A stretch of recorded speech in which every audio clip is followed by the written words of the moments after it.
Good evening and welcome to the Forum on Sports Tonight Live. My name's John Smith and I'm joined in the studio tonight by former Wimbledon, Tottenham and Charlton defender Chris Perrie and top Sunday People sports journalist Dean Jones. We will be joined shortly by the highly respected youth coach Marc Bircham, but for the time being just the three of us, and we've got some questions that these guys are going to answer, and hopefully they're going to be very talkative. And our first question tonight is from a guy called Jonathan Simonite, but I think we're just waiting for Jonathan. So let me have a quick conversation with you guys. The hot summer of sport isn't quite as hot as our climate, but the reign of Spain seems to be all over Europe. So what do you think? How do you think our football audience is going to greet their positioning of their football? Are we going to start learning more lessons from the way Spain played? I think most of the academies are trying to sort of play the same way that Spain do. I think certainly the emphasis now is on technical ability with a lot of the academies. Certainly the one I work in, teaching the kids to try and play the ball on the ground and play the right way. And obviously they didn't use any strikers. They didn't use any strikers. We're going to go to non-striking football. We tend to use strikers, yeah, but. No, I think they've got a fantastic group of players who've all come through at the same time, and I think the system they played without the striker suited the personnel that they've got. I don't think many sides could probably do that and create the chances that they did. Dean, could England play like that, do you think?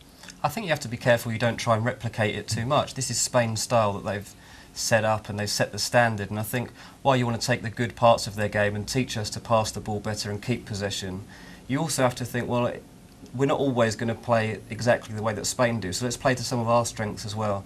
I mean, look at that goal that Andy Carroll scored from Steven Gerrard's cross. I mean, that was a superb goal. Spain wouldn't score a goal like that very often, but that's where we can be really strong. So I think while we will learn lessons and coaches like Chris will help kids keep the ball better, I think overall we need to stick to our own standards and principles as well. Okay, well, I'm sure we're going to talk a lot about that during the evening. So we are going to go now to our first call of the evening. Jonathan Simonite. Jonathan, you're very welcome. How are you? Now, we can't hear you. We seem to have a couple of minor technical issues. We will come back to you in a very brief second while we have another conversation with these guys. I want to just talk to you about Roy Hodgson a minute. Did he get it right? I think in the short period of time that he had to work with the players, I think he worked on the areas that he has a strength in, and he got us very strong defensively, he got us organised, he made us difficult to beat. I mean, we came away from the tournament without losing a game. We only lost on penalties, and I think that's pretty much all that could have been asked of him in the short space of time he had to work with those players. I think that's the general consensus. Jonathan, you're very welcome. How are you? How are you doing? I'm good, thanks. Good, you're very welcome, mate. What's your question? Pierce said the squad were picked on form and fitness. Now, you're talking about the 2012. Yeah, that's right. That's right. So Beckham's league is the only one that's currently underway. Surely he'd be the fittest and the most informed player in the squad. And the player that is picked in front of him, Bellamy, he couldn't even complete 3 games last season on the trot because of bad knees. So I'm not sure like Pierce has got it right myself. I think Beckham should be in. I think this has been on the tips of people's tongues for a few days now. I mean, he's obviously iconic. He's done what he's done, but Dean, should he be in the team? I think he should be in the team. I mean, my belief is that he's an inspiration, Beckham, and you've got a squad here that is mainly under 23 players. Now, you can't tell me that by having David Beckham in that squad, it wouldn't inspire those players to reach standards they wouldn't normally meet. The Olympics perhaps doesn't mean too much to these players because in football, it's not something they've ever set out to play in, it's nothing they set out to win. So I think it's something new, and by having Beckham there, it would have raised the bar for them. And as he says, Beckham is fit and in form. I've watched a few of his LA Galaxy games recently, and he's actually playing pretty well. People are saying it's he's not still full of passion as well, isn't he? And he is. I mean, and he showed that on Saturday. I don't know if you saw. We saw the little yeah, he kicked off a bit, didn't he? So the fire's still burning inside Beckham, and I think we could really have done with that. Even if he had a seat on the bench, they just told him to budge up a little bit. Yeah. What do you think, Chris? Do you think his presence would have made a difference just to the morale of the team? I'm not so sure. I think if any young players have come through, I think they're probably going to look up to a Ryan Giggs probably more than a Beckham. Now that's what Stuart said. He said he had 3 overage places and it fell to a decision between Ryan Giggs and David Beckham. And in terms of competitive experience at this moment in time, Ryan had the edge. Was that? So in your opinion, that's the right? In my opinion, I think it was always going to be a choice between the two. I don't think you could have had both of them in the squad. And for me, Stuart Pearce has made the right decision. Ryan Giggs, in my opinion, was and always has been the better player. Could he have found a position for David in the overall setup, Dean? I think he could have, and I think the problem that you've got is that a lot of these people have bought tickets on the back that they thought they were seeing David Beckham for the last time in this country playing competitive football, and to have him alongside Ryan Giggs as well was something we were all quite looking forward to. I know I was. So even as a coach, I'm sure Beckham would have welcomed that role. Now, I'm not so sure. I'm not sure what the relationship's like right now between Beckham and Stuart Pearce. It would be great if he can still include him, but it's not looking very likely right this second. The MLS, you've just said you were out there watching it. I've been there as well. Where would you put that? Is it equivalent to Championship here? I'd put it with a lot of Championship games I've seen, yeah. I mean, perhaps not all of them. Not all of the teams are of Championship level. I'd say some are probably League One. But certainly LA Galaxy are a good side. You've got Robbie Keane in there as well, don't forget, and Landon Donovan. These are players that have made an impression in the Premier League even as recently as last season. So how can you say that it's not a good standard? What's your view, Jonathan? Personally, I think he should have been in. I mean, like I said, it probably were between Giggs and Beckham, but I'm sure he could have found a space for him. He's a big role model, and to be quite honest, I think he's a huge media pull as well for Olympics. So that'd have been good, not just for UK, but for us on a global platform. So I think he should be in. I'd have took him over Bellamy personally. Where do you draw the line, Jonathan, between celebrity status and performance status? Well, I mean, like your man at Studio said, it's Galaxy. They're not performing too well, but he's still performing well and fire's still burning. So why not take him? And he's the only player in that squad that's in form, because everyone else is starting from scratch. So for me, it's a no-brainer to take him. And I guess he is playing currently as well. Yeah, he's playing centre midfield every game, and he's completing 90 minutes as well, which is huge for a player at his age. Chris, what do you think of the rest of the squad, by the way? I think it's a mix of young, talented players, and obviously, I was a little bit surprised Bellamy got in, to be honest. I mean, I don't think he was no outstanding. Scottish, there's no Northern Ireland representative. I think it's a pity, but I think certainly the way the Scottish FA certainly sort of didn't really want to be involved with the whole Team GB thing. Do you think that's the reason why? And I think that's possibly the reason behind it. I think it's a way. pity. It would have been nice if there was a couple of Irish players and a couple of the Scots in the squad, just to sort of keep the interest throughout the whole of Great Britain, rather than just sort of secularly English. Yeah, secularize it to. Jordan Rose, should he have been there? Jordan Rose possibly. He's a good young striker. Yeah, I mean, you sort of try and think of Scottish players and Northern Irish players who would make the squad, and you do struggle to pick some, I think. I've got a strange feeling about under 17s, 19s, 21s, 23s. Do you feel that these dimensional England squads are relevant? Should they just be England under 19 because that's youth, and then you go into the main squad? Is the under 23 a relevant squad to have? I know it's the Olympics, but is it a relevant squad to have? I think it's a strange age to have, because these players don't ever play at that standard. It's not at any other level of football. In that particular dimension. Yeah, so it's something strange, and because of that, you're going to get a lot of these players that have not actually played together very often, and that's going to be one of the tough things for us now in this tournament, because the teams we're up against will have played with each other a lot of the time, especially growing up, and with ours, they haven't so much. I know we've got a bulk of under 21 players in there from England and a few Welsh lads as well, but I don't think it'll work in our favour anyway. Jonathan. Yeah. Would you buy a ticket now? Yeah, I would because it's the Olympics, or just because you want to see a UK team? Does the GB thing mean anything to you in terms of sport? Not really. I'd go and watch it for the enjoyment of football, to be honest. I mean, I'm an England fan and I go home and away. So for me, I'd love to see Beckham play for that reason as well, just like a bit of a swan song. But I think one player you mentioned there, Jordan Rhodes, if you were going to include a Scottish international, he should be in, probably over the likes of Marvin Sordell, because Marvin Sordell's only played like one England under-21 game in February, and then he played, I think, 8 minutes for Bolton since March. So I'd have gone with Rhodes. You cover this fairly regularly in your brief over the football pages. Would you agree with that comment? And the thing is with Jordan Rhodes, I mean, I've seen him a few times now, and I'd say out of 5 times I watched him last season, in 3 of the games we didn't see him. You know, okay, he did score a lot of goals last season. I'm not arguing that fact, but this is an international tournament. You've got to remember that. And Jordan Rhodes, while he is a good player, he's developing, and hopefully he can become a top player in the Premier League. I'm not sure that he is a great player right now. He's a very good player, but I don't think he would have made that much difference to this side. And Marvin Sordell, I see the argument there. I mean, I've seen him play for the under-21s, and again, he's a good player, but Jordan Rhodes, I don't think would have won us the tournament, put it that way.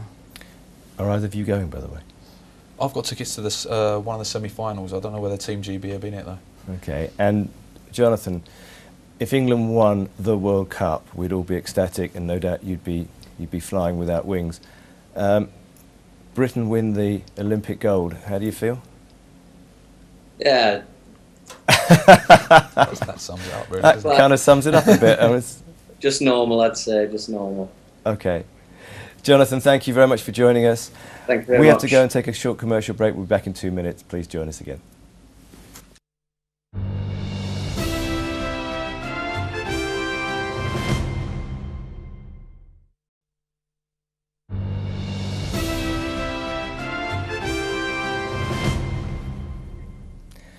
Hello and welcome back to the forum. You are in the company of 3 very talkative individuals. It was 2, it's now 3. We have Chris Perry, we have Dean Jones, and welcome Marc Bircham, who has gainly struggled through the rigours of living in London, i.e. traffic. Now, the hottest show in town is coming to the coolest city on the planet in a minute, and David Beckham's not going to be there.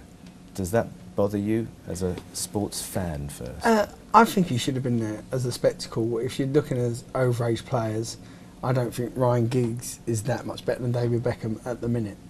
And with all that David Beckham's done, I think he should have. And not only that, with the Welsh FA saying that they didn't really want any part of it, if it come between picking an English player and a Welsh player, he should have. Scottish folk weren't that keen. But the FA pulled out. The Welsh FA said they didn't want anything to do with it. I don't even think they should have played the games at the Millennium, but that's another story for you. But I think they should have gone with David Beckham. So I think we've got a pretty much unanimous. Actually, no, Dean, you were. I was a pro. Oh, I was. You were. I was anti-Beckham. Yeah. Yeah. Well, listen. I guess it's a divisive argument, but we can all be very grateful for what he's put into it. But it's interesting. It's an argument I think that's going to continue to rage for a wee while longer. We're now going to go back to Premier League football again. And last night there were some announcements from Van Persie, and we have a gentleman called Ivor Jaswan. Ivor, are you there? Now, we're having a little bit of trouble hearing people tonight. Ivor, you're just shout at us and we'll be right back with you. Okay. So, what was on the sports pages last night? One of the big stories was Robin Van Persie. Now, he's said he's not going to sign for Arsenal. I know Ivor wants to talk about that. I'm going to let him articulate his thoughts. Mm-hmm. And in fact, I think we might even have him there. Ivor, are you there? Yeah, I'm still here, guys. Okay. Yep. Ask us what you want to say about Robin. Does Van Persie's refusal to sign a contract extension, does this represent a lack of ambition from both the Arsenal management and the Arsenal board? Mark, let me throw this one at you. I know you just answered one, but we're going to make you work doubly hard because you weren't here for the first bit. What's your thoughts? What, of Robin Van Persie not signing him? What, he said he's not on his view, or the overall view and what people think of him for not signing? Was that a comment that you think he should have made or shouldn't have made? Let me put it to you like that. I think coming off the back of the Euros, he's probably disappointed with the whole of that, and then he's probably been asked about his contract situation, and looking at Arsenal's ambition, if you like, of buying players and stuff, he's probably come out and said it, and he's had to stick by it with But we've all been probably thinking it for a long time, and he's just come out and said it. Dean, do you think he goofed up by doing it like that? This thing, players, when they don't say anything, we criticise them. When they do come out and tell us what they want, we criticise them. So he couldn't really win. And this has rumbled on for so long now, I mean, even from before the end of last season. So if that's how he feels, he's got every right to come out and say it. And it now puts the ball in Arsenal's court, because it's not the first time they've been in this situation, and I'd say it won't be the last either. They need to decide what they're going to do now, because if they want to stay a force in English football, then they need to start giving people like Van Persie big contracts. If he's definitely made up his mind, he's probably helped Arsenal out by saying it now, so they can get a better chance of it. Chris, you're having played at that level, would you find it difficult to be in that position and play next year? Are you a professional? Yes, you are. Do you just get on with it, or are the crowd going to get on your back all the time and make it difficult? I don't know. The crowd aren't going to be particularly happy. I don't think you'd be too worried about the crowd, to be honest. I think it's more in the back of your mind. You're thinking, if I get an injury now, am I going to scupper my move to somewhere? You know, and I think you're always going to have that sort of thing in the back of your mind, and I think it'd be difficult for him. I think to answer Ivor's question, for me, the board and the management are to blame at Arsenal. I think to let your top player's contract run down to it's not 2 the first years. time, Chris. No, it's not. It's the third, fourth time that's happened. To And less a than little 2 years footnote, by the nowadays is ludicrous. With the Bosman ruling so close, I think players now look, and if it goes to 1 year, there's no way they're going to sign a contract. A little footnote, it was the day Arsenal season ticket, the day after Arsenal's season ticket renewals went out as well. But that's always the timing from the clubs, always like that. I think most clubs tend to try and do announcements like that if they can, so they get all their season ticket money in. I'm sure they've already sold a few shirts as well with Van Persie on the back. Yeah, do you think, Dean, that Arsenal have become a selling club now? They don't seem to. They always seem to sell it right. In the days of Henry, perhaps that was at the optimum moment. At Vieira, that was at the optimum moment. Latterly, they've become a feeder club for Man City recently. That's exactly what it's becoming. I mean, this will be the fifth play. You've had Adebayor, Toure, Clichy, and then Nasri, and now if Van Persie ends up going there as well, you've got. Do you think he will? Do you think that's where he might go? I think there's a very, very good chance. Yeah, Man City are going to throw huge money at him to try and get him there. At the moment, they've said is that they want to keep Aguero, and they're ready to listen to offers for all the rest of their strikers, and I think Tevez would be amongst those as well. And I think if they were to get Van Persie in there, there would be no stopping them again next season, and Van Persie's not going to turn down the sort of money they're going to throw at him. Absolutely. Ivor, you're an Arsenal fan, by the way, joined the club. What do you think? Did you think he was going to be different from the rest? I think there's a few issues here. I think that whilst it's better that Van Persie said now rather than just before the eve of the season he doesn't want to sign the contract extension, I think this is something that should have been done in that window they had at the end of the domestic season before he went off to Holland for the pre-Euros.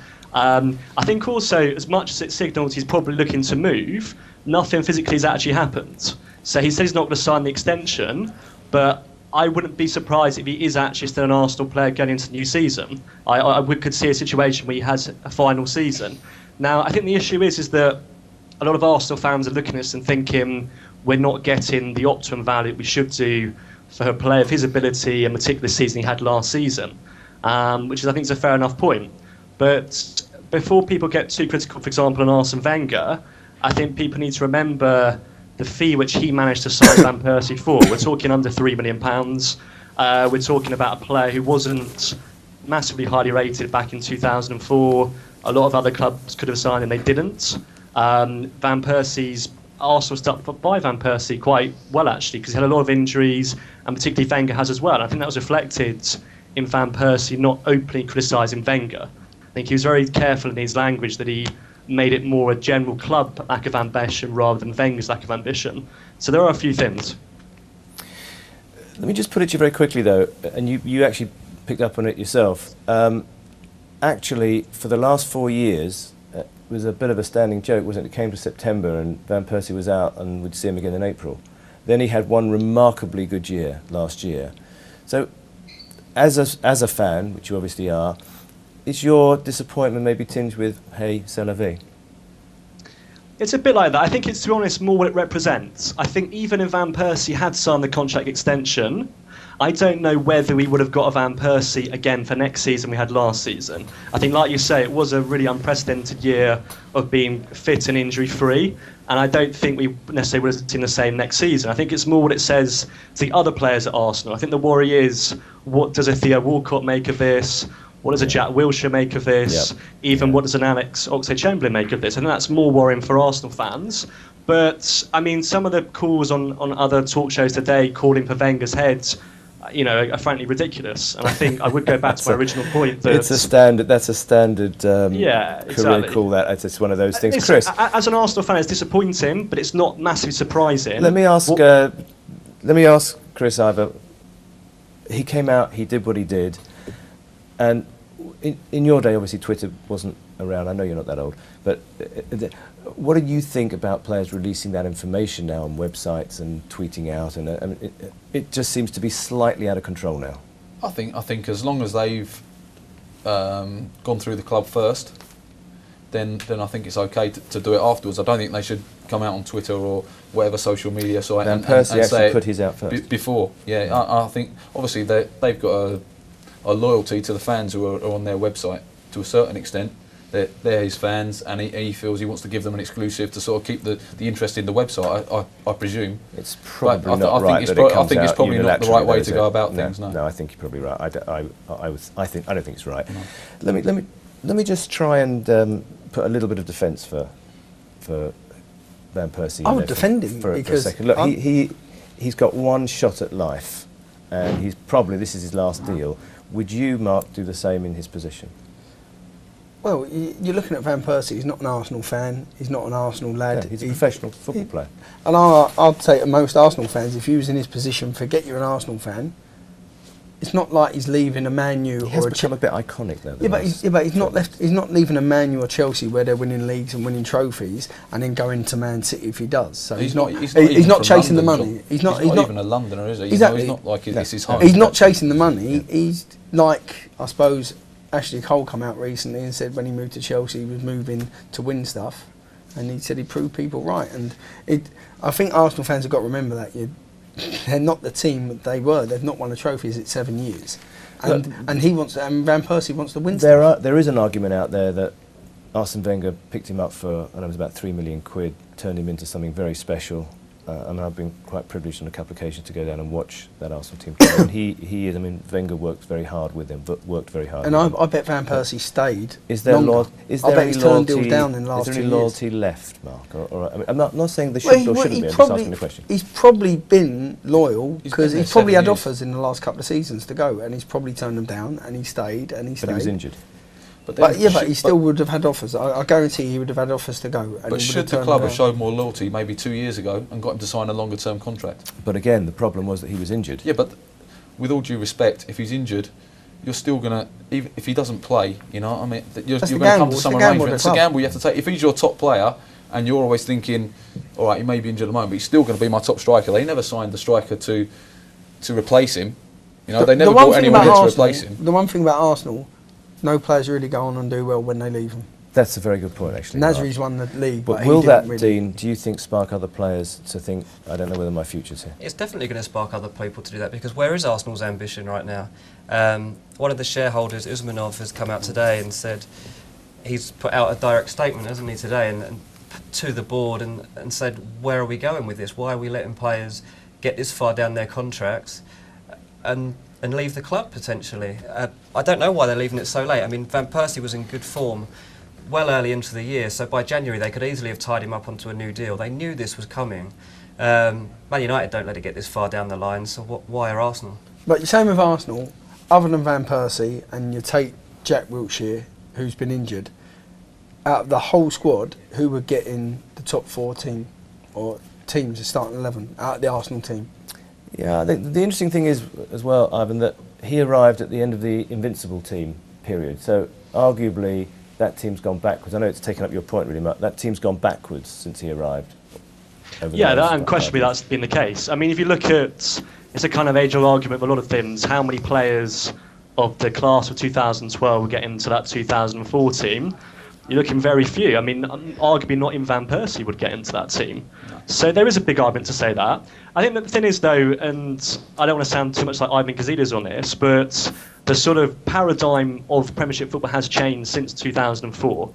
I think that with their spending power, Chelsea and Man City have taken up a couple of notches, and I think Manchester United have always outspent Arsenal, especially on the wage department as well. So, Ivan, do you see yourself now as team number 4 or 5? Is that the ambition next year, to secure Europe again with the 4th place?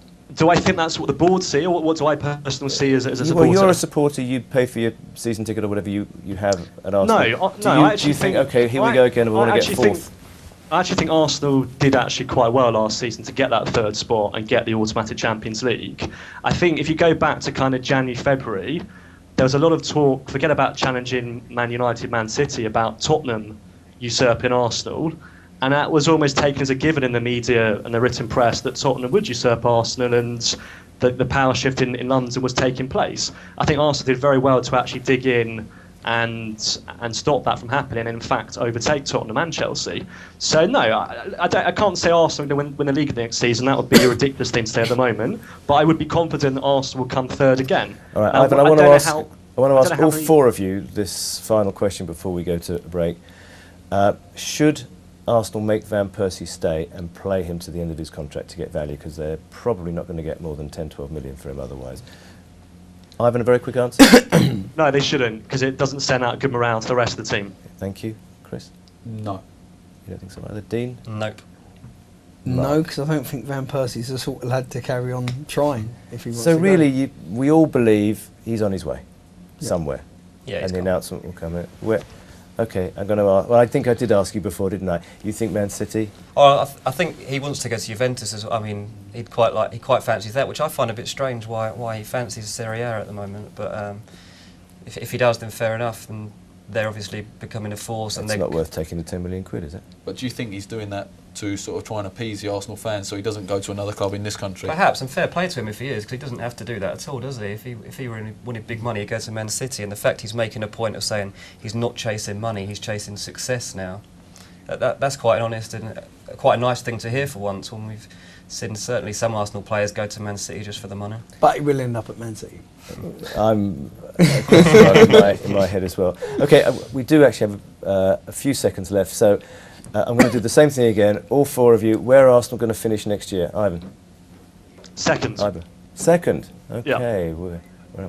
Why are you so confident? Because when I look at the midfield, I think Alex Chamberlain was fantastic last season. I think Jack Wilshere, obviously he's got to come back from the fitness stint, but I think he'll be like a new signing. I like guys like Frimpong, I like Coquelin, they're very exciting. I think Theo Walcott is still maturing into a good player. So, I'll go for 2nd. Okay, Ivan, I appreciate your words. Thanks for joining us. Very quickly, Arsenal going to finish? 4th. 4th? 3rd. 3rd? I'd say 5th. 4th, 5th, 3rd and 2nd. Okay, and 5th. So we've got the top 5 covered. Thanks for joining us. We're only going away for a couple of minutes. We'll see you in 3 minutes' time.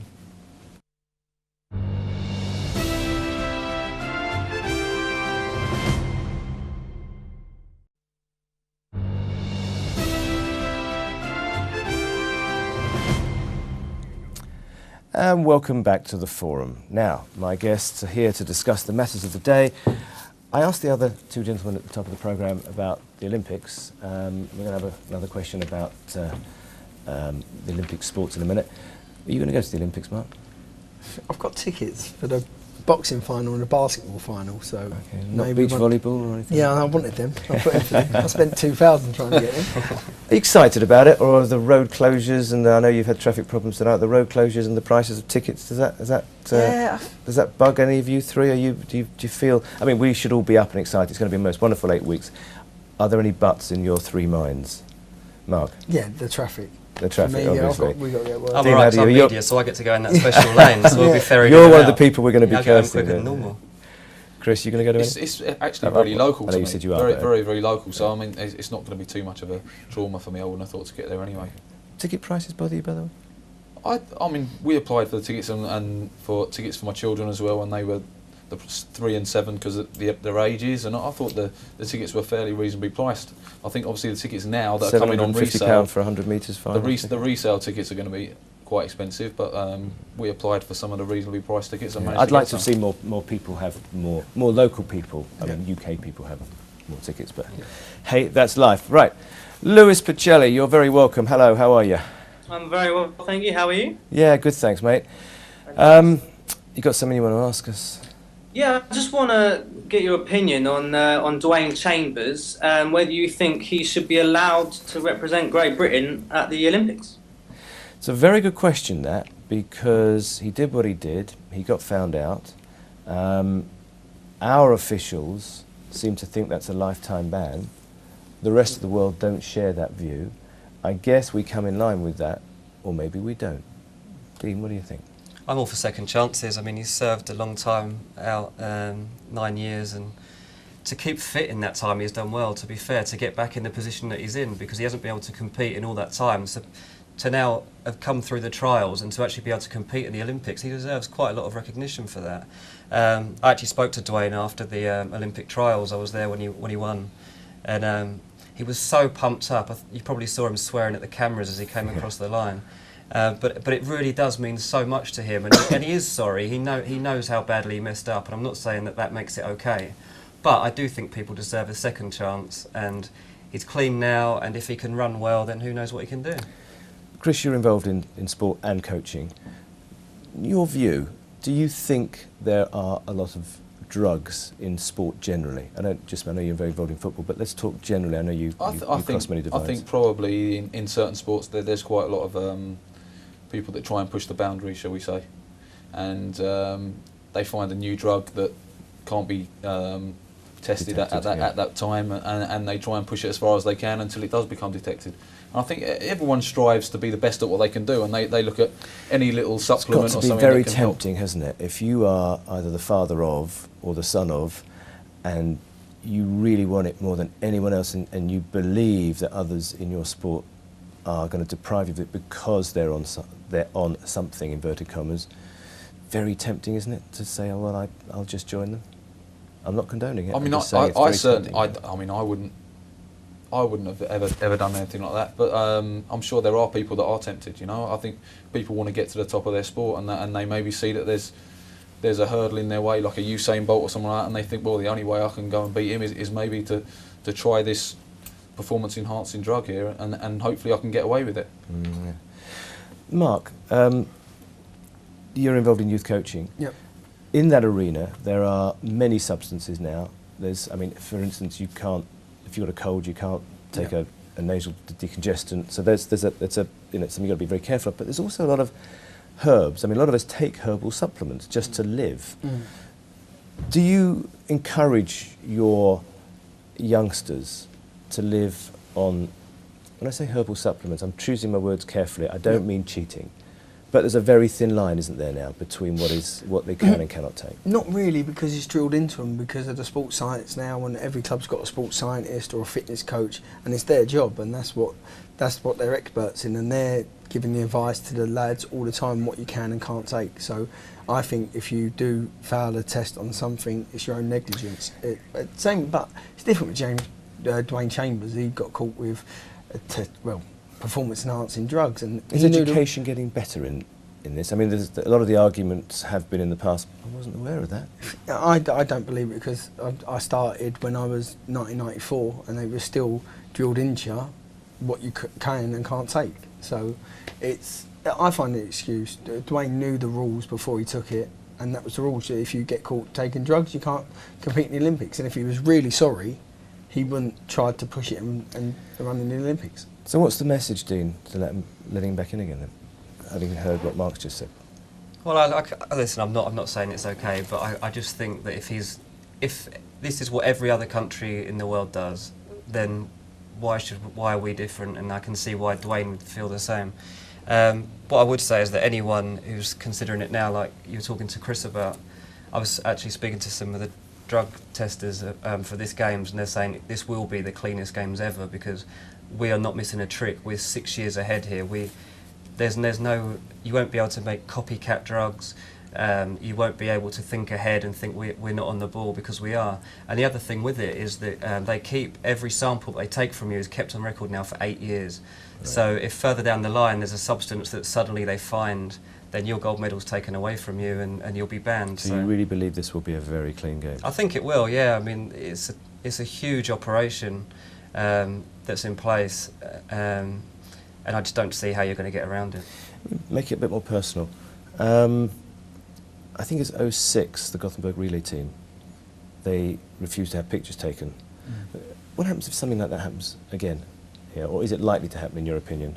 Would it? Because that's the big story. It would potentially, inverted commas, ruin the London 2012 games. I mean, obviously there was a lot of athletes showed a lot of animosity to Dwayne Chambers, and that's why they didn't have their picture taken with him. And there's always the possibility it might happen again. You know, I mean, you think it's possible? A lot of the clean athletes do resent him, and it's possible. It would be a real pity for the Olympics in this country if there was a scandal like that, definitely. Well, Darren Campbell said, "I'll forgive him when he gets him my medal back."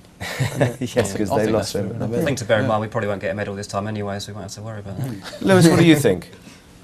Well, a lot of you have said some very interesting things, but I mean, the one thing that one of you just said there was a lot of the clean athletes might resent him. Surely that's not good for team harmony and morale inside the camp, you know, when they're living together for 2-3 weeks. That can't be good, surely. I don't know. Well, maybe as professional athletes, they've just got to close that door and say, well, that was then and this is now, and just get on with it for the 4 weeks that they're there. I disagree with that, because I think team harmony and team morale is vital in any sport, in any situation, and especially at the biggest event in these guys' careers, and it's in your home country. So I think I personally feel for Dwayne Chambers, you know, he's done a lot in the last few years to say sorry. But I just wanted to bring up one more point as well. Linford Christie was obviously found guilty of taking steroids, but he's still looked at with fondness and memories as being one of our greatest sprinters. Is that right? I don't understand. There's no correlation. I don't know. Dean, what do you think? That's a very valid point, isn't it? It is a very valid point. This is why I say I'm why the animosity this way and not to Linford? You tell me. I mean, I've always said I had a little bit of animosity towards Linford Christie, because if you're getting caught taking steroids at 37 and you're still running, as you said before, because the testers have caught up, there was a great chance he was on it before. Yeah. So, Lewis, you're an athletics fan. Yes. Does this make you angry, or do you just accept that the sport may have this issue for an eternity? You can't accept that about a sport that you love, I don't think. But it's a really difficult one, because how can you really combat it? You know, you're saying that it's going to be a really clean game. Will we ever really know? You know, but I don't resent Dwayne Chambers. I don't resent any other drug cheats. That, you know, sometimes do they know they're doing it? I don't know. But obviously, you want to see athletes at the top of their game who have trained, you know, 7 days a week, getting up at 7 o'clock in the morning. They want those guys to be the ones at the forefront of the sport, you know. So resentment a little bit, but I don't know. Okay, look, kind of related. Rio Ferdinand missed his drugs test rather than failed it. Would that worry you? Would that indicate that perhaps he... and Christina Hourigan had 3 times as well. Yes, absolutely.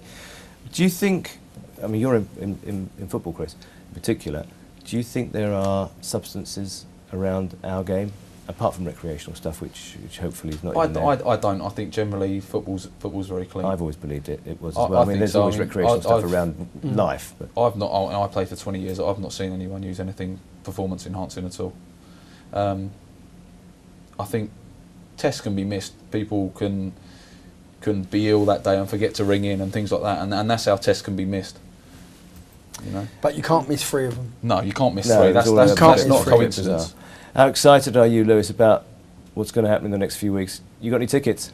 Yeah, I have got a few. I sadly couldn't quite afford any of the athletics tickets. But yeah, I've got a few to handball, to hockey, which is another one of my favourite sports, and I'm going to see the Great Britain football as well. No Beckham though, but it'll be interesting.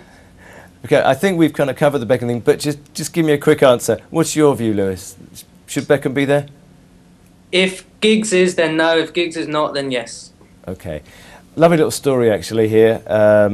Chris is coaching at Dagenham and Redbridge, and there's a little lad in your team who's made it to, it's Adam Jamili. Adam Jamili. Oh, who's wow. made it to the British squad. Can you give us just give us a thumbnail sketch of how that came to be? Well, basically, he's a youth team player at Dagenham, and I helped coach the youth team down there. He was quick in training, and he was he's very, very quick on the sprints. I think he got the fastest time on a 20-metre sprint they'd ever had, which he should do. And he was a good footballer, and he was in and around the first team squad in pre-season, and I think the general consensus was that they were going to take him as a professional. And in January, a couple of things happened, and he ended up that he left the club for whatever reason. And with 6 months training now, proper athletics training, he's gone on and he's made the Olympic 100-metre team, which is an amazing story, really. Okay, a very quick question to all four of you again. Pluck it out the air. How many medals are we going to get, Lewis?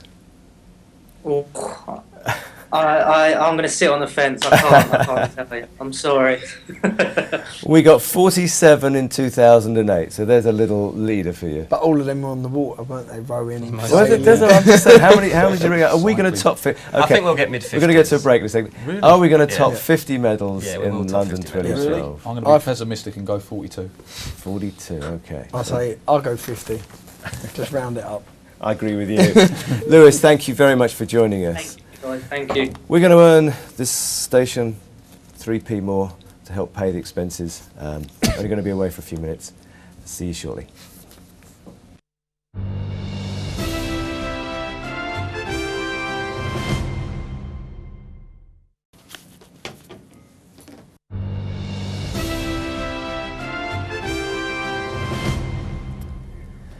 And welcome back to the forum. Lots of sports happening around our world this next few weeks, and in particular, we've talked about the Olympics, we've talked about football, and now we're going to go to SW19 and talk a little bit of tennis. And our boy is still there, so fingers crossed he's there in 3 days' time. Right, I want to go to Adam Nathan. Adam, are you there? Yes, you are. Hello, Adam. I was wondering what the forum thought about the idea of equal pay between men and women's tennis, and whether you think that is fair or unfair. Well, this is interesting because they only play, the ladies play 3 sets, the gentlemen play 5, they get paid the same. And there was a comment by Gilles Simon this week, inverted commas. My point was that I have the feeling that men's tennis is actually more interesting than women's tennis. What do you think, Mark? Should there be equal pay between men and women, regardless of the physical effort and the entertainment value to a degree? No, I don't think so, because of the time that you could. Men have got 5 setters and can go on twice as long as the women's game. So if you make the women's game 5 setters, then yeah, equal pay. But you can't say that you're going to work. Physically, they probably couldn't produce that level of entertainment. But if you're not giving that level, exactly, if you're going to watch a film and it's only on for an hour, and then you go watch a film when it's on for 3 hours, really, But you still pay the same amount of money for the movie. Yeah, but it costs more to make. But if you're going to work for an hour or you're going to work for 3 hours, the people who work for 3 hours should get more money. I guess, Dean, if you wrote that in your paper, you wouldn't be very popular. No, we get a lot of complaints. so Not that I think many women read my Well, I mean, from a reporting point of view, Listen, the it's problem that still we the, have the is test that is still the test. Is the entertainment value the same? what it's about is you look at the top 4 in men's tennis, and there's so much demand to watch those 4, and I'd say 8 out of 10 people couldn't name you the women's top 4. I mean, that's just something we've discovered over the last few weeks, actually, because we've been having this debate. And just, you know, you look at Murray, Nadal, Djokovic, Federer. I mean, it's the greatest generation of tennis in a long, long time, perhaps ever. I mean, that debate's been out there for a while now. This could be the strongest tournament, in a long time. It's a bit of a shame for Andy that he had to grow up. Well, exactly. with that. In any other era, he would have won it by now. Yeah. What do you think, Chris? I do believe they should get equal pay. I mean, for me, a Grand Slam tournament is a Grand Slam tournament. They win Wimbledon, then they deserve to get the same. They win a Grand Slam, it's on their CV as a Grand Slam. Are they bringing in more money than the men's tournament to the tour? I think that's a good question. I mean, Who's generating the Dean, money? Now, the men generate the money, that's definitely true. But what's interesting is they do get the same in these events. But then when you go outside of Wimbledon and the Grand Slams, the men earn a lot more money, yet they play 3 sets.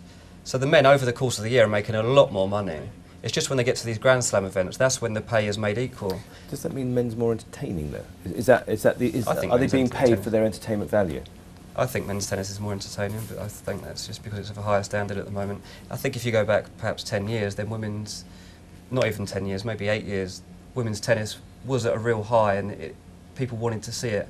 At the moment, I don't think many people watch today's semi-finals. Is it personality driven, do you think, Chris? Is it because there are, and we've just articulated, haven't we, there's 4 such big names out there, literally heavy hitters in the men's game. There don't seem to be that level of, not excellence, but that level of personality out there in the ladies' game at the moment. I think that the ladies' game at the moment has got, I think, most of the top 10 are Eastern Europeans who seem to not have that charisma and character that will sort of bring people in. I think people enjoyed Sharapova winning the French Open because she's got a bit of personality about her and she's got quite a following. But then the rest of them are really just people we don't know. You hear the name, but you can't put a face to the name. Not a lot of people want Murray to win then if they want charisma and personality. That's true. Yeah, but from here, I think generally around the world people would like to see somebody else win things as well. But Adam, what do you think? Are you first of all, are you a tennis fan? Or just I am. follow? I mean, not a massive one. I like to watch the Grand Slams. I know most of the men's players, but I wouldn't say I'm a massive tennis fan. But I think it's one of those really interesting arguments that whatever point of view you offer, the person you're talking to will always say, "Yeah, but what about?" And I think your discussion with Marc was quite funny in that regard. I mean, personally, if the equal pay was causing the men to be paid a lot less than they deserve, I would have more of a problem with it now than the women being paid perhaps the same as the men, if that makes sense. I think you're completely right that the men's game is so thrilling to watch and does win all the money, that they deserve every penny that they earn. And it almost seems like a safer argument to have men and women paid equally, as long as the men are still being paid what they deserve, if that makes sense. That's a good point. And as I'm led to believe, on the athletics Grand Prix circuits where the athletes get paid, the men get more money. I think generally they probably get more money. I think at the Diamond League meetings, I know if you win all the Diamond League meetings, you get a share of the gold at the end of it, or whatever the prize is at the end of it. And I think that's split evenly between women and men, depending on whether they've won their event all the way through. Generally speaking, do we get excited by female sport? I mean, is it something that we should do because they work just as hard? Does it drive an audience, Dean? It doesn't drive an audience, and what happens with sports is the audience is supposed to drive the sort of coverage that they get, and that's why in our paper, for example, it's all male dominated, but that's because that's what people are going to watch. As soon as you get 10,000 people going to watch women's football, we'll put women's football in the paper, but until that happens, we can't put too much in the paper on it because it's just not relevant to the paper. Athletics in the Olympics probably only runs Kelly Holmes, Sally Gunnell. It's interesting though, Marc, when you go to somewhere like America and you look at, and you're originally Canadian, aren't you? So you've probably seen this. When you look at women's sport over there, I mean, soccer, they won the World Cup, and soccer became a female sport and got that kind of coverage. But they're very, college sports, female sports get exactly the same sort of coverage. It's not the same. Yeah, but not since they've got their own domestic league. Since the MLS has started up, the women's game has gone downhill and the attendances have gone downhill. And it's just, I suppose, just human nature that it's quicker, stronger and faster. So you naturally gravitate towards that. It's like seeing a sport, but a sport on drugs, if you will, going to the men's game. You're going to go for the quicker, stronger, faster paced game. Slightly off subject, but if somebody asked you to coach a women's soccer team, would you be enthralled by the challenge, excited by the challenge? You'll have to go on about equal pay. What's the pay we're getting here? So, Adam, where do you think this is going to go? Do you think the argument's just going to go away, or do you think it's something that's going to roll for a while?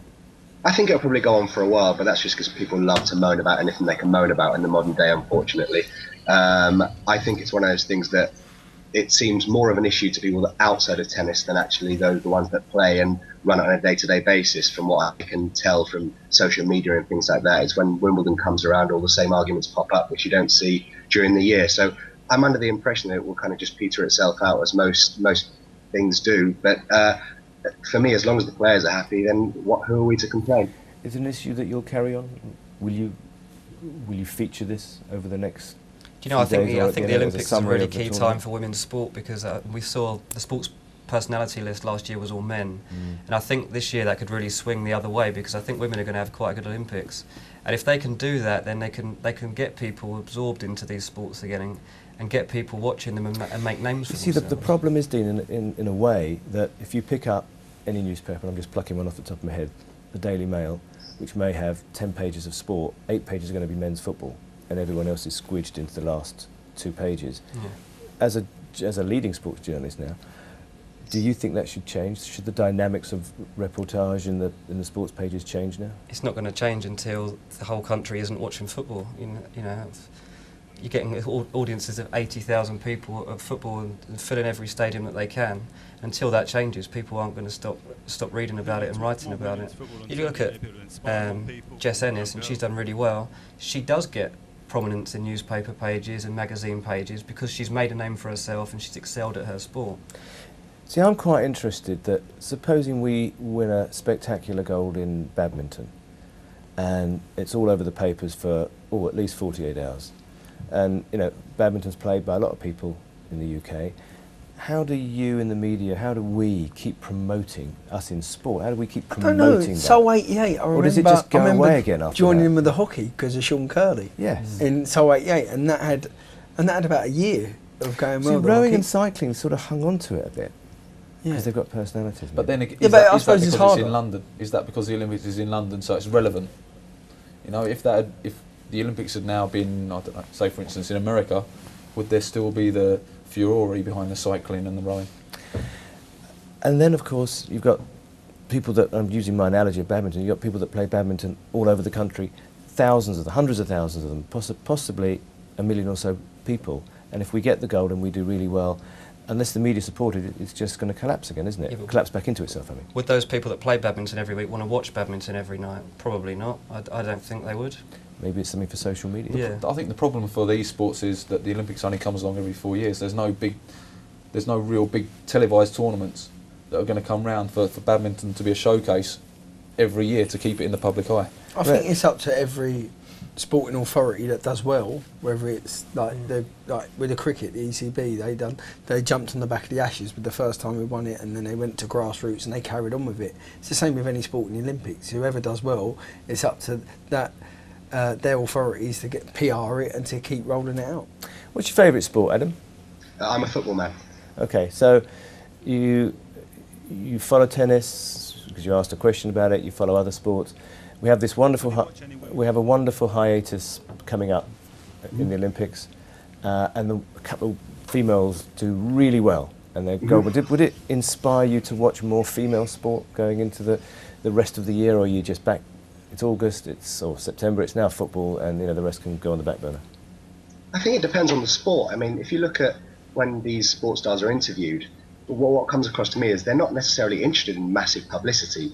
I think we're all kind of shaped by the idea of football that to be a big sports star, you have to be on the television, in magazines, you have to be talked about all day. But I don't think these Olympians are necessarily there for the limelight. I think they're there for the love of their sport. And I remember in 2004, was it Nathan Robinson and his partner, who were wonderful at badminton and got, I think, a silver medal. And I've always looked out for them when they've played since. So I think these people do stick in your head eventually. And Rebecca Adlington is now a household name and things like that. But I think it depends how much the sport wants to be publicised will determine whether the general public watch it on a regular basis. Okay, Adam, thank you very much. I want to ask Mark a final question before we go to a break. Is money too relevant to the discussions we have around sport these days? Not on the big events, I don't think it is. I think it's all about the winning when it comes to big events, whether it's World Cup or the Euros for football and for the Olympics here, it is all about the winning. Money probably won't get spoken about until we lose or do badly, then money always gets brought up. But if you're winning and doing well, funny enough, money never gets mentioned, or it never gets mentioned how much they're earning. The best thing is that we're talking sport and there's so much of it and we love it. We're going to pop off for a quick break. Don't go away, we'll be back in 2.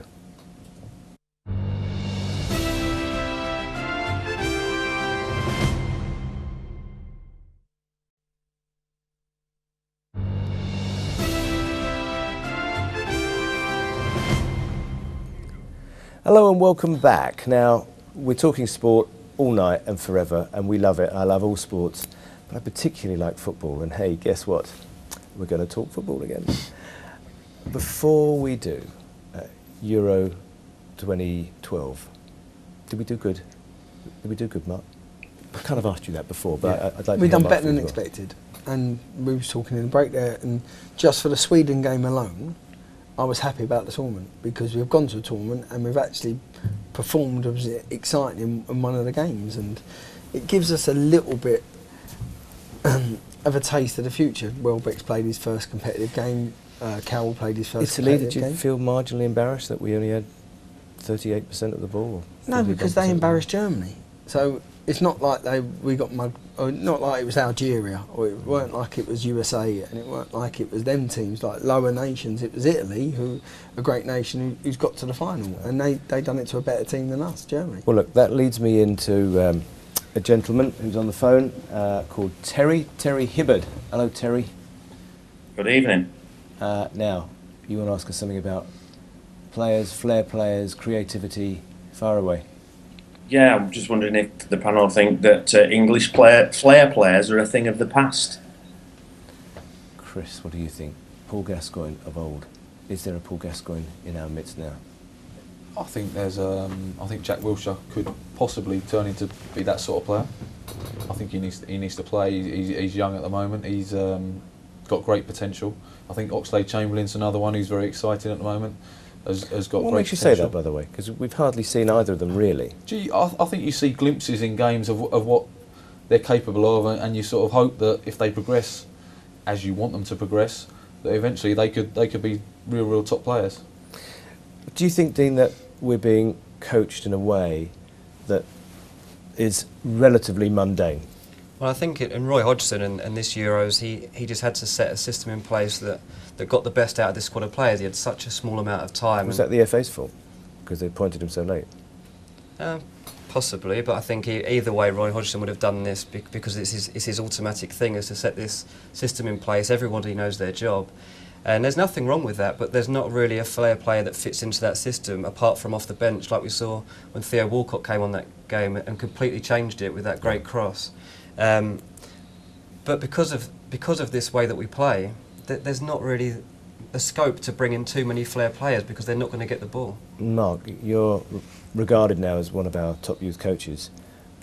Where's it going? I mean, you look at Spain and see the way they play. It's going in the right direction. And you look at England, see the way they play. Are we going to mature into something more exciting than we are at the moment? Are we going to have flair players again? The good thing about it, we're not looking at other countries. Like we used to let's look at Brazil. DNA genetically, we're nothing like Brazil. You can't play like Brazil. Then we go, oh, look at France. And in France, we had a lot of African immigrants and they won the World Cup there. And we then was giving it, oh, then Spain's won it, let's look at Spain. We've actually, now with the FA and they've got this new academy system coming through and they're devising a way that we want to play. And I think what they've done, which I've said for years, they've looked at the Germans and said, you know what? These ain't bad. They get into every sort of semi-final, final going. Let's base our country on them. Okay, but you've got the kiddies from quite young. So you're my thing is flair players are not coached. Do you encourage them to be, inverted commas, flairful with the ball? Or are we playing systems? We are, and it's a lot better still? nowadays. And even in Sunday football, my boys played Sunday football, and I remember when I played Sunday football, parents on the sideline shouting, screaming, and the respect campaign has worked for the Sunday football that I've gone and seen. But people are talking about flair players at international level. They're not coached. They're born. Gaza wasn't coached. Gaz has never been Do we have coached. the right system, though, to encourage flair from a very young age? If you're a top international number 10 flair player, I don't care what anyone says, you're going to be a top international number 10. No one's going to coach you, no one's going to stop you playing. You will come. The quality Cream of will our rise. pitches, will that stop? I mean, I've seen some of the, when my kids were growing up, some of the rubbish Yeah, pitches but that they had with, to play with the on. academy That doesn't systems encourage now, flairful play. you're in the academy system at 9 or 10, so you're playing on fantastic pitches. Okay, there might be the odd one or two in the Sunday league that come in late, but you're going to be in the system early. But my big thing, they're talking about these flair players. You can help players, but you can't coach them. They're born, and they're iconic in a generation. You can't, and I don't think we've got one in England. Holland didn't really have one. They had a lot of good attacking players. They didn't have a number 10. Would you agree with Chris that Wiltshire's one of those? I don't think he is. I think he's a good centre midfielder. We don't know. We've only seen him play 6 months. I don't think he is a Gazza that can play in at number 10. The closest we had was Joe Cole, and maybe his choice of club didn't help him. He went to Chelsea with Mourinho, and he didn't let him There's a flourish. question. Should Joe Cole have gone?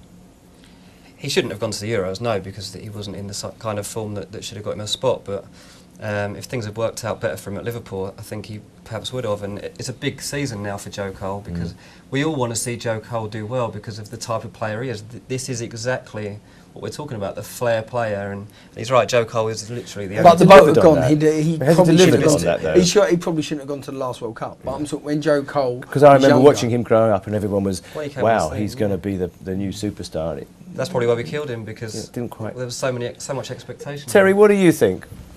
Well, it's interesting. I mean, there are always the comments of, English players are traditionally big, strong lads, and the older training methods seem to be pick the big lad, pick the strong lad. But then when you look at some of the better players, they're not necessarily big men. Look at Lionel Messi being the main one that everybody points to as the main flair player. I mean, Ronaldo's, well, he's the exception, I suppose. It's interesting listening that the training methods now, they have changed. I mean, Spain took it upon themselves, starting at Johan Cruyff at Barcelona, changed the ethos there, and it's took 20 years maybe to get to where they are now. Yes, we're doing it now, or seemingly it's going in the right direction, but I think there's a lot of correlation between how it's been going and to where we are now, and it'll be interesting to see where we are in 20 years if it has changed and we're not looking for the big, strong, powerful players, and also I think we get too hung up on formations to a degree. I mean, you mentioned Roy Hodgson, and he's got a structure, and as you've rightly said, it worked for Germany. They've not really had flair players, but teams that work to a system. So yeah, that can work, but it doesn't generally excite, not like Spain have. So I'm really interested to see whether we can create them, because I don't think we've got a flair player. As good as Jack Wilshere is, as the comments have been, he's not a number 10. He's not. And it just... Let me ask Chris. Let me ask Chris one point here. Is there a dichotomy here? Does the Premier League play a certain type of football, certainly at certain games, which is very systemised and therefore stifle some of the creativity? I think it does. I think there's it's difficult to be creative when you're playing against certain teams or in certain games. There's a lot of pressure. It's difficult to be creative. I think that there's a platform now for players to go out. Certainly at younger age, which like Mark said, and where I'm coaching as well at Dagenham, we are very much for the players to go out and show us what they can do, and we're not too worried about them making mistakes as such, and we want to try and introduce the ball as early as we can and get them to be creative with it. Mark, let me ask you a key question that a lot of people seem to discuss. The Premier League's probably the greatest entertainment on this planet, and it works because it's a blend of international stars playing together in a really hard-hitting system. Are our English players up to it? Are English players good enough when you take away the foreign flair that's around them in the Premier League and just stand them alone in the England team? Are they good enough? I think the biggest problem to the England team is the Premier League, and that's because... For that reason? Well, it's not producing players, and you look at the Germans and the Spaniards. I think a German has to own a German club. You can't be any other nationality, and that's why the whole ethos around Germany is their national team. Their owners always look to that, yeah, and it's about producing players. They want to produce young German players for their team to play in the national team. In England, in the Premier League, anyone can own a Premier League club, and their first thought is our club, which of course you put millions of pounds into it. Your first thought's your club, and just say at Chelsea, if John Terry gets injured, are they going to bring a young player in there to play, or do the fans demand you buy a £40 million new player to come in? And that's the problem. I think we're producing players, but it comes to a certain stage where they can't get over that hurdle. They can't get their chance in their team. Because those players very rarely travel the other way. There's a lot of imported players. We very rarely export. I mean, not many of ours get transferred to Europe, for instance. No, I mean, Joe Cole's probably the exception. Went to Lille. No, I think it's always been like that. Very, very few players. I mean, we had a few that went to Italy after the 1990 World Cup, but generally, most British players don't travel particularly well. Mel Charles in 1962 or something. You report the Premier League, so it's obviously iconic for you. It's iconic for all of us that love football. Is this dichotomy real? Does the Premier League stifle the England? It does. No, it's not even just English players, because I say at QPR, Adel Taarabt is one of the most most gifted players, most gifted players I've seen on the ball, and yet he tries a couple of tricks and they don't work. The crowd are on his back. Now that is the nature of the Premier League, and because of it, suddenly Taarabt's not in the team, and people are saying, "Oh, he's greedy, he's this, he's that." But he's a great player. I mean, you've probably seen him up close. I mean, have you ever seen someone as skillful as him? I better not go into it, but Adele's probably the most talented footballer I've ever seen, and this is.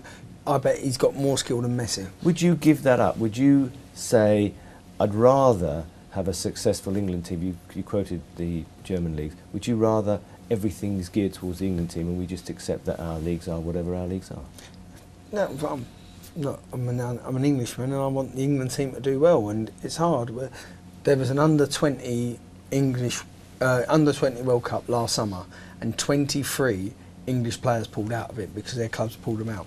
23, that's a whole squad. And in Germany, I'm going about Germany again, and Spain, if you pull out a player for no apparent reason, your main team gets deducted 3 points in the league. Terry, you're a football fan and an England fan, obviously. Where do you sit on this? Would you rather go week in, week out, see the best players in the world, or would you rather forsake some of that and just see England progress beyond the quarter-finals one day?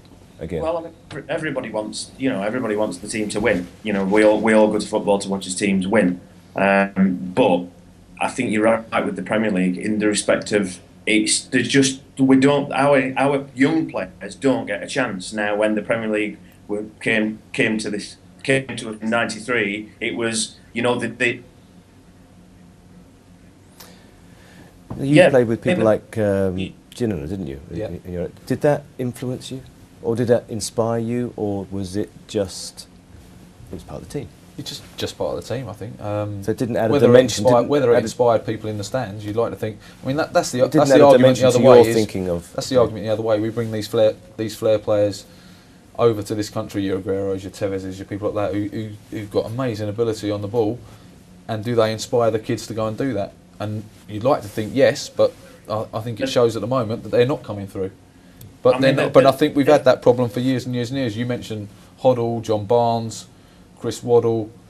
All these players never really fulfilled their potential for England. Never probably got as many caps as we'd have thought. I think that was down to our style of play. Le Tissier is another one. I think that was down to our style of play. And then with Barnes, with Waddle, with Hoddle, we was 4-4-2, Charles Hughes, FA, had to play a certain way. But I don't think that so much now. I think everyone, even fans, are more technically aware and tactically aware now, and you can't pull the ball over people's eyes. And a lot of teams try and play the same. So it's not that the game's there for players to play in if you've got that talent. But I just don't think hopefully with the new EPP system, the production line, we will see it in 5, maybe 7 years. But Terry, I think you were saying something. I think I might have cut you off. What was the point you were making? I mean, the thing is about the flair players is, and the foreigners. I'm all for the better players coming over, but there's a difference between having, and it's a debate that's been gone over time and time again. I think it always will be. Is you've got foreign players coming in, but are these, a lot of the foreign players, are they better than the youngsters? But they're not. Clubs aren't prepared to give him a chance because, hang on, this guy's played international games, so he must be better. and they're not allowed to be given that chance to prove themselves. Where, you know, I'd argue most of the time, well, not most, quite a lot of the time, they probably are good enough. But, as you mentioned earlier, the fear of the mistake, the crowd getting on their back, clubs can't allow that, which is a shame, because I think that stifles it. The influx of players from abroad was supposed to enter the league, and I don't think it has. The odd one or two, I think they should limit the amount that come into the country and do a system where you have to have so many players in Terry, your match. let me stop you there. I think that's a very good point that you've made. Dean, should we limit the amount of inflow of players in? Should there be a limited amount of? Well, we're already putting in place, aren't we? The fact that you have to have a certain number of homegrown players with it. But that means should that be bigger? You can buy someone from Spain at that's 15 and he counts as a homegrown player. Yeah, like Cesc Fabregas would have probably counted because of the age he came into the country, and that shouldn't be the case. Is that good, Mark? What, put a limit on it? Yeah, I think so. Because we've got to try and get these youngsters who we think are good onto the stage to see if they are. It's a bit of a sink or swim. But if you have a 15-year-old Cesc Fabregas coming in, isn't he that talented? Isn't he going to drag some of the English youngsters with him, Chris? Don't you believe that it's just going to? Well, you can see he came in as a 16-year-old at Arsenal and he didn't drag any English players with him. Yeah, but for me, you've got to bring seven foreigners in, 7 foreign lads from abroad for one of them to be good enough, like that. So you're bringing 7 for one to get in. Well, so you both coach. Where do you fall on this? Do we have the talent, and should that continental talent be encouraged to take our talent to another dimension? No, I don't believe we should bring players under the age of 18 over to this country. I think there should be a rule: no one under 18. I think there should be quotas in the Premier League there's got to be 6 or 7 British players in every team, in every 11. What about a college type system like they have in America with their sport? So you flow from schools, in this case schools, colleges, maybe unis, sort of seamlessly into a football academy. Should that be encouraged? Because at the moment that doesn't happen. The clubs pick them up at a very young age and they work with them and then they drop them, or they don't. I don't think America's got that good of pedigree of bringing through great talent, so I don't think we should look at that system.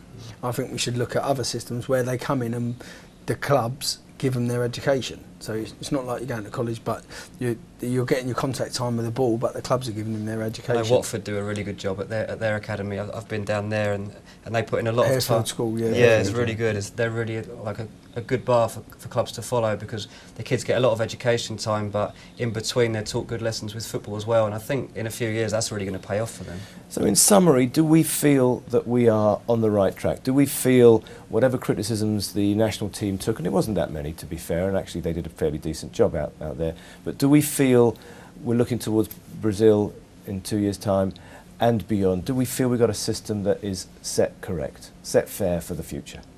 Well, no, because it's just about a numbers game, really. If you need to pick a left midfielder and you look at the Premier League and you've only got 2 English left midfielders playing, it's not working there. There's a stumbling block between youth team and they've got a new under-21 league out. But if the players are not playing to show their talent, you can't pick them, and that's going to be the problem. I agree completely with that. I think unless there's a quota brought in about minimising the number of foreigners in our game, then the British players aren't going to come through. With the money in the Premier League now, they just go out and they'll buy what they consider to be a better foreigner rather than taking a chance on a British player. That may just be that the price is too high on a British player as well. I don't know. But then they've got British players in their system. Hopefully they bring them through, but they won't try a kid in the first team, because they'll go and try buy someone who's tried and tested. Do you agree with that final point, Terry? Well, yeah, I do really. I mean, the EPP thing opens up all kind of worms for me, because I just feel that it's going to happen, but here as well, because you've got. I hear what you say. I think you've all made really valid points. I'm going to ask you, Terry, before we go to a break, the final question to you tonight is: where are we going to go in Brazil? Are we going to get beyond the quarterfinals, and are we going to stay in or go out in style? I don't think we'll win it. If we get to the quarterfinal, and well, I hope we go one step better than we have done in the Euros, and if that's progression, so we're heading in the right track. If we can at least get to the quarterfinals and do well. Okay, Terry, thank you very much, gentlemen. We're going for another quick break. Lots more to come. Please don't go away. Have a cup of tea. We'll see you shortly.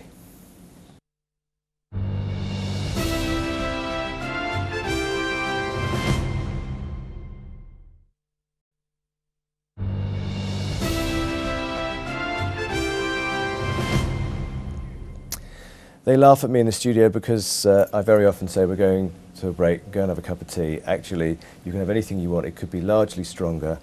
Whatever it is, it's going to, I hope, relax you and enhance your enjoyment of the next 15-20 minutes while we're talking football. But before we get back to football, I just want to have a quick word about a sport that I love called cricket. And the England team are, I was talking about the weather before, raining on the Aussies parade, which I think is fantastic. Any thoughts about cricket in the England team?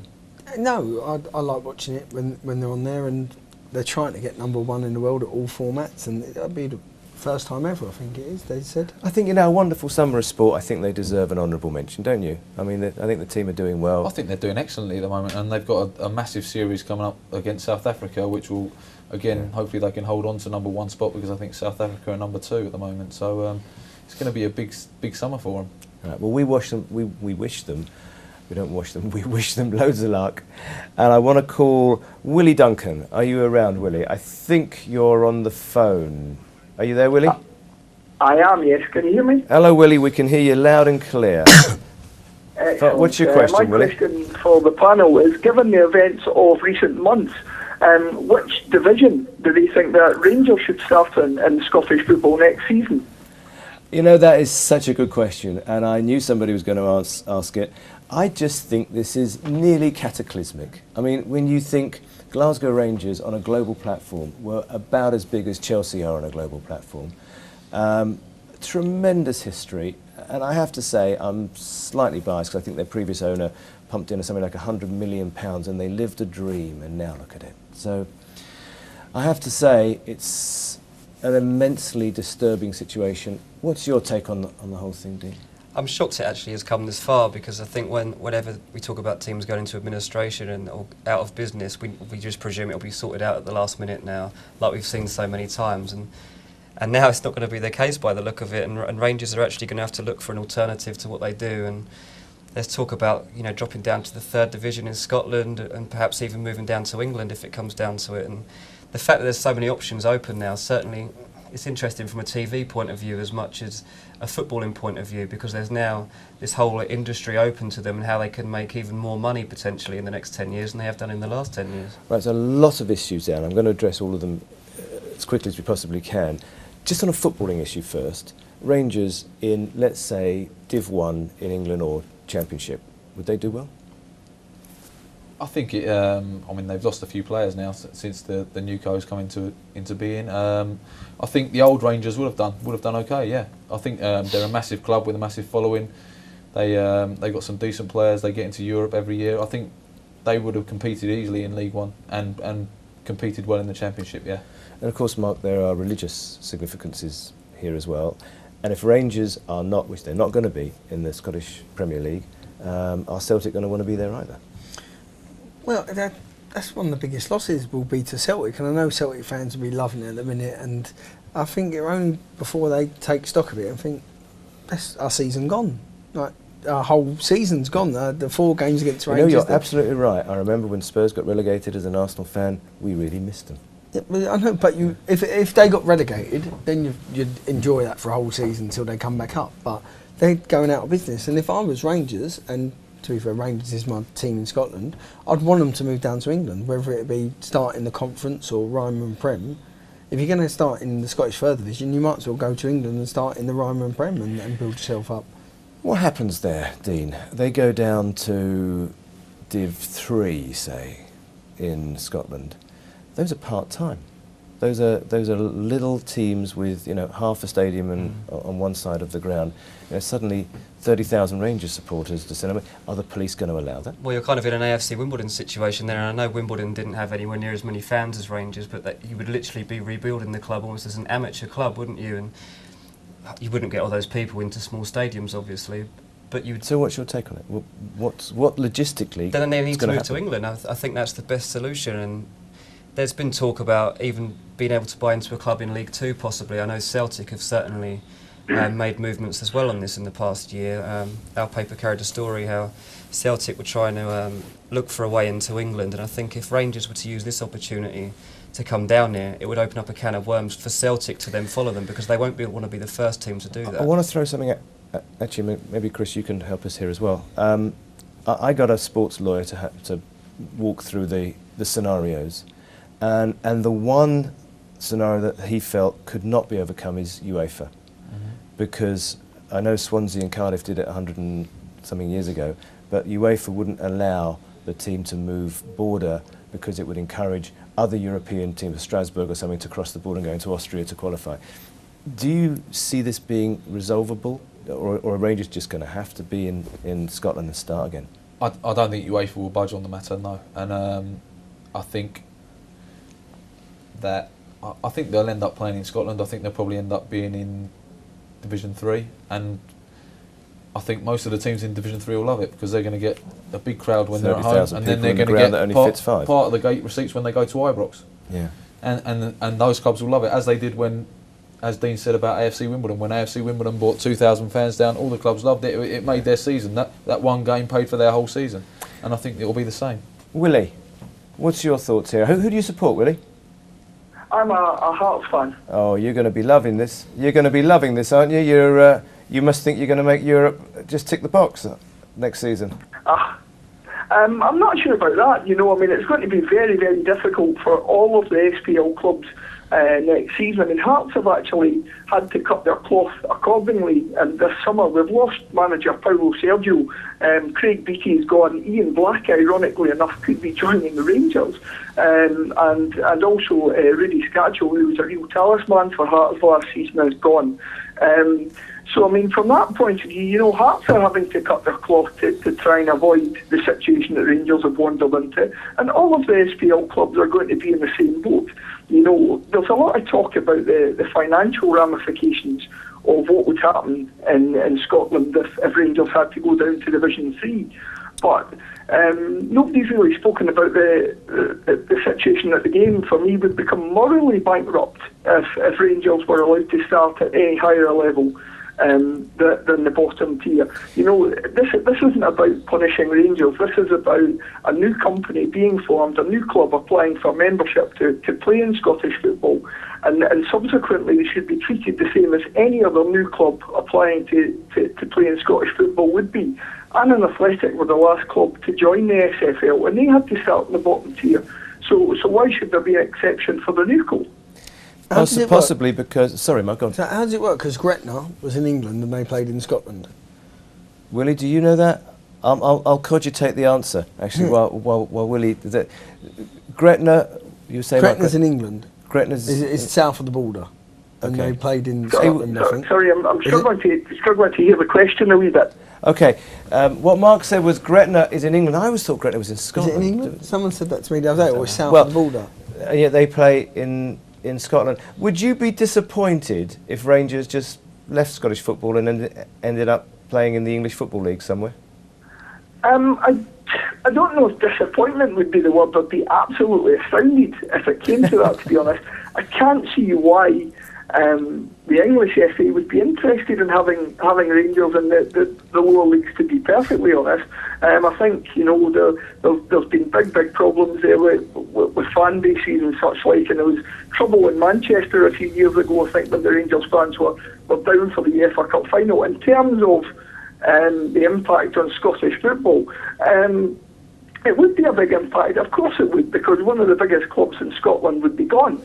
But at the same time, Scottish football, I think, could survive. It might even thrive without the old firm, because although you wouldn't have the same television revenue, clubs from fans of clubs like Hearts, Hibs, Aberdeen, Dundee United, all of a sudden, if these teams have got chances of winning, it's going to be very difficult, and Willie. Like, then it might actually increase. Willie, receipts and such like. It might kind of revitalise Scottish football, if you like. Well, it's going to be very difficult. I'm going to put it to the guy sitting in the studio with me. It's going to be very difficult having a team like Celtic potentially running away with it. We were having a sort of jocular session before we went on air about the odds on Celtic whether it would be a good bet to have to put on. Giving them the trophy. I understand.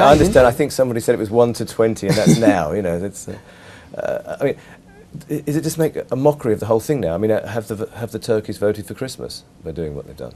Absolutely. I think Celtic are guaranteed to win the league, and they will do until a club as big as Rangers either come back up to the Premier League where they can challenge them again, or if they do go to England, then it makes a mockery of the whole of Scottish football. I don't think the TV are going to certainly want to put money into it if the games aren't competitive. So this is a bit of a iffy question, should the revenue have backed off? I mean, we've seen the revenue run their hands all over football in a huge way this year, even in Harry Redknapp's case, where they spent £10 million ostensibly chasing a £350,000 supposed debt, which was proven not to be a debt. Now the revenue have scuppered this potential rescue bid from Rangers. Should they just walk away from football sometimes and say, hey, this is a social issue as well as a financial one? I think the social issue is a problem because, I mean, this is going to affect so many people in Scotland, and I know the word social unrest has been used this week. And I think that has to be taken into account. I mean, you can't just let Rangers get away with whatever they want, let them make up their own financial rules and just throw, break rules left, right and centre. But this is going to have a serious impact on the economy in Scotland, on the people that go to watch this. I mean, they do in Spain, don't they? They have their own financial rules, Real Madrid and Barcelona, because they get in financial trouble and then the banks and the government bail them out. So, but this is they say it's a religion. This is an institution, though, we're talking about, and personally, I just think it's very, very sad. And I don't know what the answer is, particularly sitting here. Willie, what do you believe the answer might be? The final word. What should be the solution for Rangers' current predicament? Rangers, unfortunately, have to be the Rangers' application for a new co has to be treated the same. Unfortunately for them, as every other club, they have to go down to the bottom tier of Scottish football. You know, it's really, really disappointing for me this week that Neil Doncaster and Stuart Regan, two men who are essentially running Scottish football in charge of the SPL and SFA, they're employed to promote the game in Scotland, and they've done nothing but talk it down over the past few days, suggesting that there would be, social unrest, suggesting that there would be, a big black hole left in Scottish football if there was no Rangers in Division 1. And that's hugely disappointing to hear from two guys who should be promoting the game. I'm sure that Rangers will have a loyal fan base who'll follow them wherever they play. From Hearts fans' point of view, I wish them all the best and try to win Division 3 next season. Well, I've heard everything that you've said, and I have to say, from a personal viewpoint, I think Rangers and Celtic should come down here, and I think it'll only enhance our game and maybe give you guys a chance to play in Europe. So I wish you lots of luck. I wish Scottish football lots of luck. They're certainly going to need it. We're going to go for a quick break. Again, won't be long. See you in a few minutes.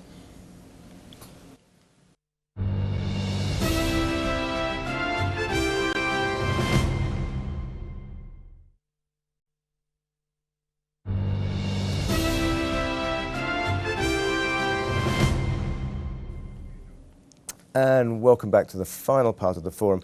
I have to say it's been 2 hours. I've thoroughly enjoyed it. It's the longest programme we've done, and it's been, as ever, a real pleasure. I want to go straight, because I want to get this question is very important. I want to go straight to Mike Parkin. Mike, I'm not sure whether no, you're not on the screen. You're on the phone, I believe. Are you there, Mike? I'm here. Yeah. Luckily for you, I'm not on the screen. You won't want to see my face. Hey, listen. I know. Somebody in the studios, when they said you were coming on, said that you're a Watford fan. So before you ask your question, just very quickly, happy with the outcome of what's happened to your club and Gianfranco Zola, possibly? I'm happy that the takeover has happened. I think the Pozzo family have come in and bought the club. They've got a tried and tested business model. They've obviously built Udinese to be very successful in Serie A. And have gone on to perform sort of good things with Granada in Spain. And they've taken them up the divisions by, in effect, loaning them players from Udinese and scouting players pretty much worldwide and sending them on loan to Granada, perhaps sending them back to Udinese and then selling them on for a profit. So what they have proved they can do is stabilise clubs and make a bit of money for themselves. And I think that's what Watford need at this time and place. They need something that's going to stabilise them and guarantee a future, basically, which I think we were staring down the barrel of not having that. So in terms of that, I'm happy. Very, very it's tough to sack Sean Dyche. He had an amazing season last year under very trying circumstances. Had very little money to spend, sold a lot of players, and to get us into the top half of the table was an absolutely magnificent effort. So Gianfranco Zola, big name as he is, he's already got a lot to prove at Watford. I agree with everything you've said, and it's tough on Sean as well. Look, I know you've got something that you want to ask us as well, so far away. We've got your picture on the screen, by the way, we can see you now. I'm sorry about that. I'm sorry. What's your question? As well. What's your question?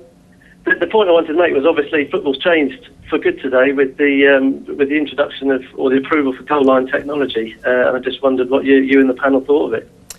Well, just in case, I'm sure, because you're always up to speed, you guys, I'm sure you know that the FIFA International Board approved goal line technology, so it's likely to be in the Premier League mid-2013 season. So, what do you think, Dean?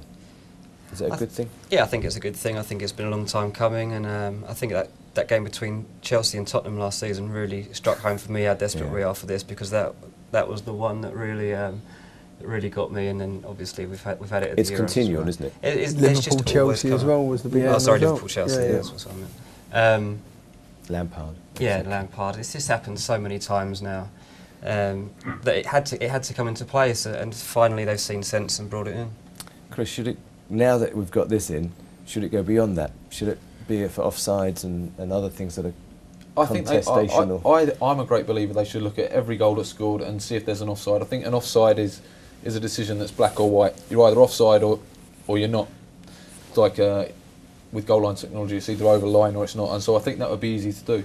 Slightly harder though, isn't it? Because it's when the man makes the run, and you can stop that on a screen. You can stop that, and you can see that, and that makes the decision black or white. Whereas a linesman or assistant referees, as they are now, it is literally they have to almost hear the ball being kicked and make that decision, and it's very difficult for them to actually get it right 100% of the time. But you could get it right 100% of the time.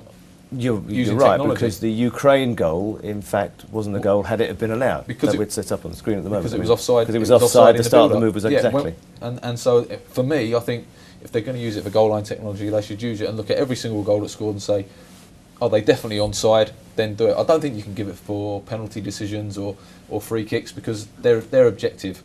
Yeah. Mark, for you as a coach, it must be magnificent, because it's in or it's out now, isn't it? Yeah, definitely. But I think the only man in world football that don't agree with it is Michel Platini, because he's giving it, where does it stop? We should just follow cricket, and you get 2 calls a game as a manager or coach, whatever decision it is, whether it's a handball, whether it's an offside, whether it's a professional foul, that's your 2 calls, and if you use them up, it's your own fault. And sometimes they're saying, oh, but sometimes we look at it 10 times and we don't know which way it is, then you go with the ref's decision. Here's a strange one, though. What happens if you go to an FA Cup tie, and it's a Premier League team playing a non-league, which we all love, and it's a draw at the Premier League team, where all the technology is there. Then you drop down to the non-league club, and they don't have the technology. Well, it will probably be on Sky if it's a non-league team, and but they'll have all the technology. I don't know whether they. So and also, well, the same thing happens, I guess, in Wimbledon as well. You know, Hawkeye's on the centre courts and not on the other. Do you think it should go further than what they've sanctioned? What, today? further than going on technology? Yeah, like Chris was saying. Yeah, you should have 2 calls as a manager, 2 calls during the game, and if you use them up, you use them up. That's your tough luck. But do you agree with that, Mike? Seems like an interesting point that Mark's just made.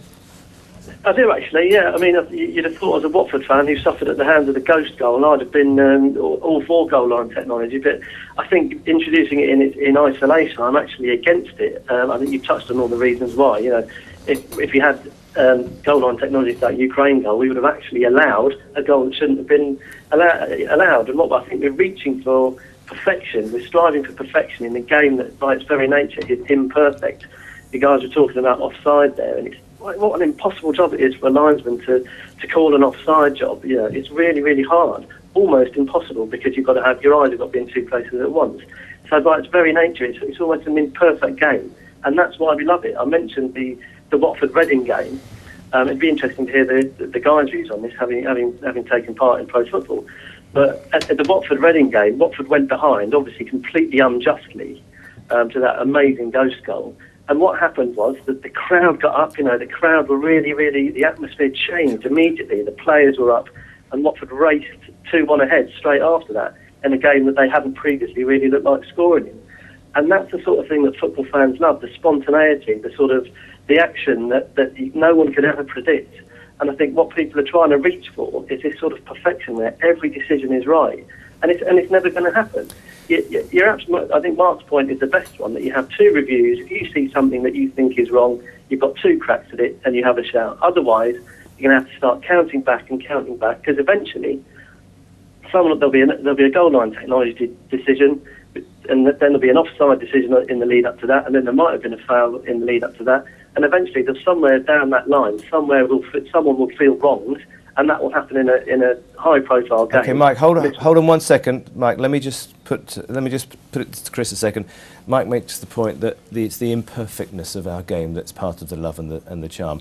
Where does imperfect hit? I mean, I'm a supporter, and it's infuriating when you know you've been defeated by something that's not real. You've played it, you've coached it. Where do you feel? What do you feel about this?